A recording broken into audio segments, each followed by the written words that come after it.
Emmanuel Macron's once commanding presidency now teeters on the edge. A new Le Figaro poll by the Varian Group delivers a political earthquake.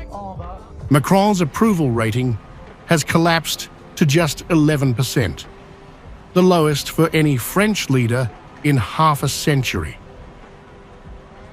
Macron now shares the title of France's least popular president with his predecessor, François Hollande, whose ratings plunged before leaving office.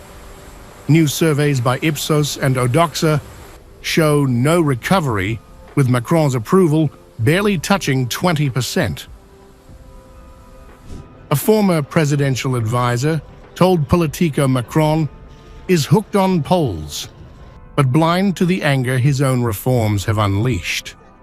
That anger is now spilling onto the streets. In Parliament, opposition leader Marine Le Pen intensified the pressure, branding Macron's financial policies as disastrous and accusing his administration of driving France toward record debt and dependence on foreign lenders. Le Pen warned that Macron's fiscal strategy surrenders economic control to Brussels and global institutions, pledging that her movement would restore sovereignty and stabilize the economy. First of all, let me remind you that our budgetary work is taking place in a seriously deteriorated context. The picture, or rather the score of the Mozart of finance, is particularly dissonant. Debt is reaching record levels. The interest on this debt will soon be the largest item in the state budget. And since half of this debt is held by non-residents, tens of billions of euros are leaving our country, damaging our balance of payments. Business failures are also reaching record levels. The public deficit remains out of control. In short, after 8 years of Macronism, the budget crisis is a very sad reality.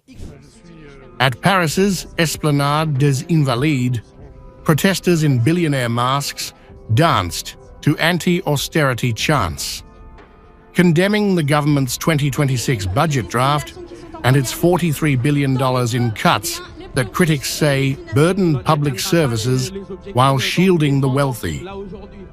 The austerity chosen by the government is purely a political choice. Not only is it a political choice, but it is also a political error, because economically it will lead us straight into the wall. So, once again, it is trying to make 43 billion euro, 50.3 billion US dollars, in savings on the backs of the population, on the backs of people in public services, etc., but it is doing nothing. It completely spares the ultra-rich, the multinationals who pay less tax than the people. Public anger is mounting as demonstrators accuse the government of ignoring rising inequality. Civil society groups warn that the austerity plan could deepen France's economic divide and erode trust in institutions. Narrowly escaped censorship, so he must surely be happy. But he knows very well, behind it, and this is what this day of gathering expresses, that behind it, there is a crazy social anger. Across Europe, political fatigue is spreading, but France stands at its breaking point. From the streets of Paris to the halls of power, Macron's image of authority has fractured, leaving his presidency hanging by a thread.